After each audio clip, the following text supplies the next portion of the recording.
Hello students, today I have brought something from exam point of view because during exam time I am talking about the class 10 social science history chapter 1, and particularly I am talking about how to write long question, and particularly in the long questions 5 to 7 sentence is required to get 5 marks.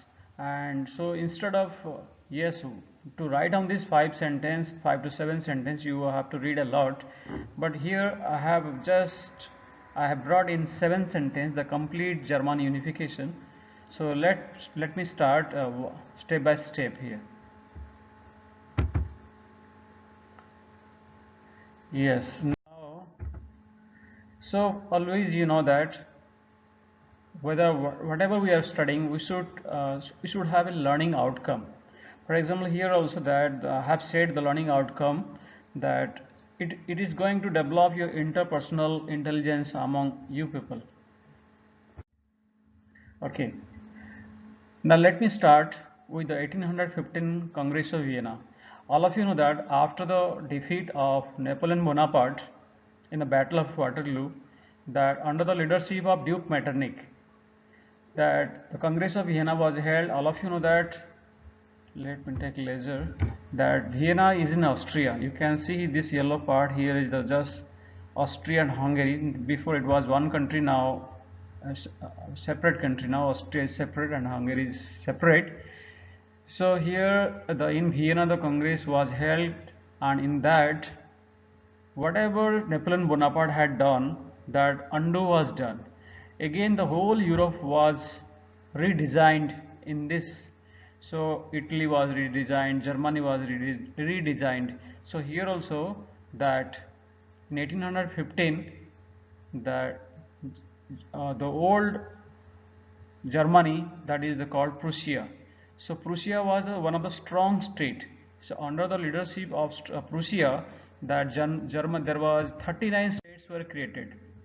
You can see here 39 states. So in 1815, it was decided the 39 states will be there. 39 states were allowed to allowed to stay in the Germany Confederation. So please first you have to remember about the 1815 Congress of Vienna. Then the second step is that 39 states, along with the 39 states, there was a confederation was created, was formed, and that was called Germany Confederation with the 39 states.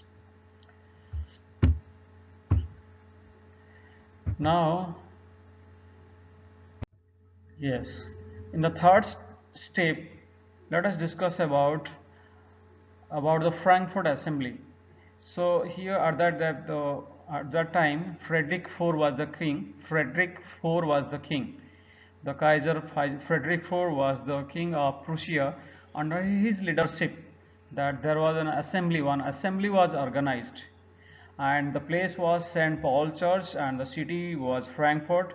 And in this place, the main aim, the main intention was to write down a constitutional monarchy. Let me tell you what is constitutional monarchy. That the monarch or the king will be under the constitution. For example, now best example is England. The queen is there, but the queen is under the constitution. So this is called constitutional monarchy. In Thailand also, if you go there, constitutional monarchy they have also. Okay, now I just let me remind you, the first step was the Congress of Vienna 1815. Then the second step was the 39 states were decided in that Congress of Vienna. Then what happened, that after that Prussia became, you can see here, Prussia was one of the leading state. Out of 39 states, Prussia was one of the leading state. So under the leadership of Prussia, that 3 war was fought. You can see why arrow mark I have done shown here, second arrow mark here, third arrow mark here. So let me start in the clockwise. The first is in 1864. In 1864, Denmark was defeated. Okay, under the leadership of Prussia. So Denmark was defeated in 1864, and whatever the northern area of Germany that was were under the control of Denmark.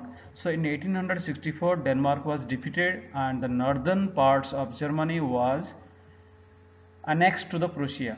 Prussia was able to recover the lands that is from Denmark in 1864. In 1866 you can see Austria. Austria also was a part of the Prussia, particularly 39 German Confederation.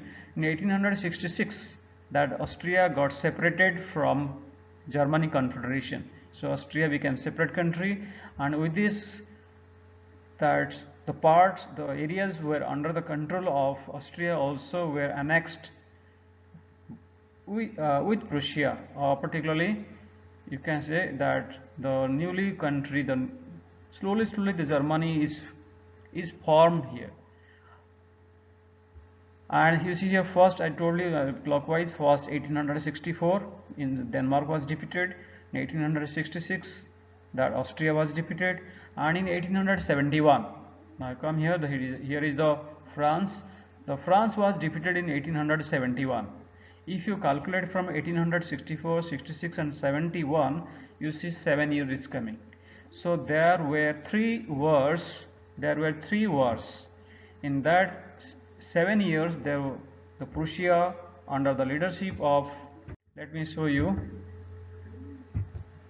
yes, so Kaiser William I of Prussia was the king of Prussia, and Otto von Bismarck also was the chief minister of same Prussia here. So both these leaders, because Kaiser was very lucky to have Otto von Bismarck was his, because he was very good in diplomacy, as well as because of his intelligence he was able to defeat, let me take you the previous slide. Okay, he was able to defeat Denmark in 1864, 66 Austria, and 71 France. So Prussia defeated three countries, 64 Denmark, 66 Austria, and 71 France. And in 1871 that Germany was declared as an independent nation, and Kaiser William I was declared as the emperor of the complete Germany, and Bismarck became the first chancellor of the independent Germany. So boys, this is all about the German independent nation. Okay, within 7 sentences I tried to complete. I hope you understood. Thank you very much.